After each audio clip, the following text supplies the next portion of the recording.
What do these items have in common?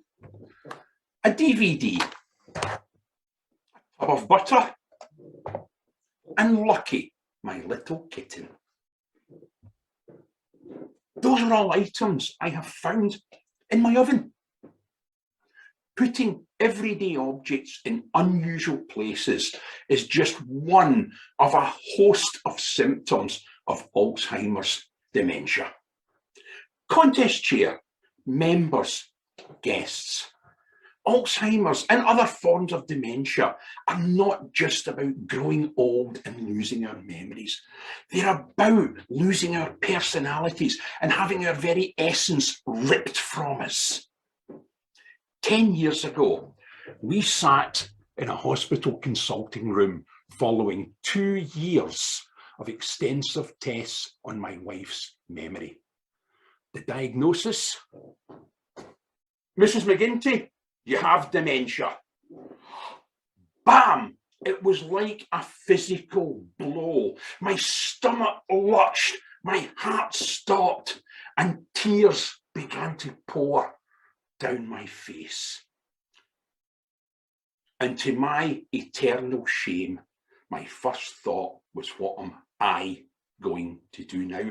My thoughts should have been with my wife Margaret, who was also in floods of tears. But that diagnosis felt so much like a death sentence that I was already in the first stages of selfish grief. And if I'm really honest, that was typical. I'd always been self-interested, self-absorbed, self-centered, always putting my needs before Margaret's. And that's the only upside of dementia. Margaret forgot all about that and thought that I was Mr. Wonderful. We received no support following that diagnosis. So I just carried on as normal, self-centered, did my own thing, while Margaret gradually spiraled down into a deep depression.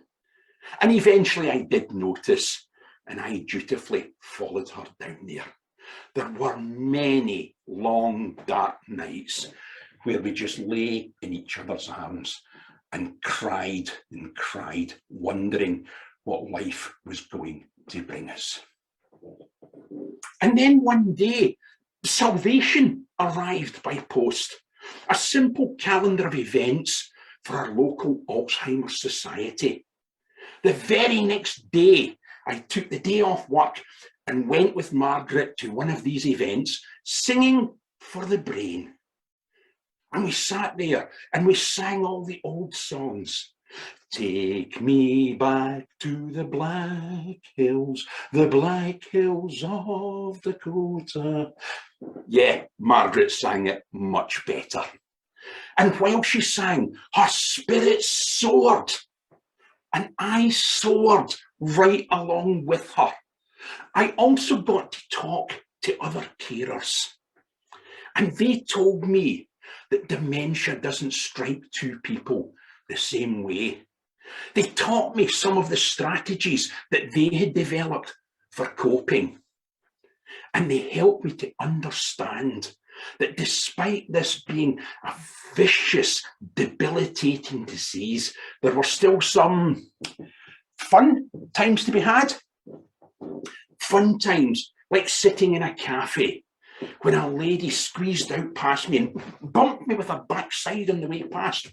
Margaret began to fume. I tried to stop her, but it was too late as another lady slid into the seat alongside.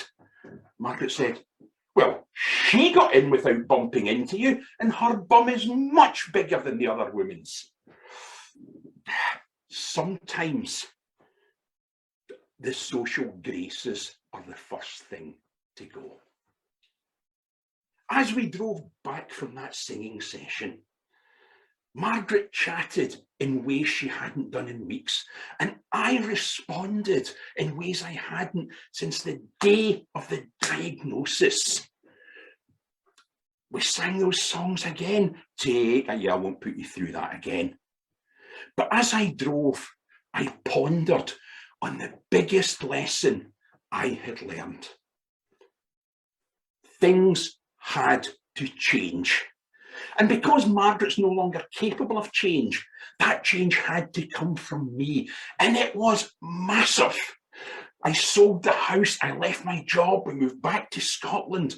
I became self-employed so that I could look after her 24 hours a day. I cashed in my pension so that we could travel the world while Margaret could still appreciate it.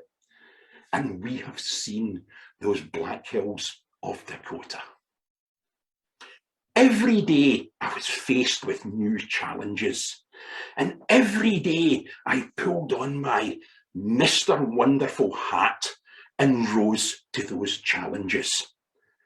When I couldn't find the frying pan, I didn't get frustrated knowing it would turn up in the wardrobe or in a drawer in the freezer.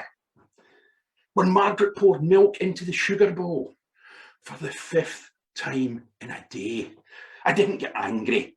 I just put it down to that vile disease and apportioned no blame.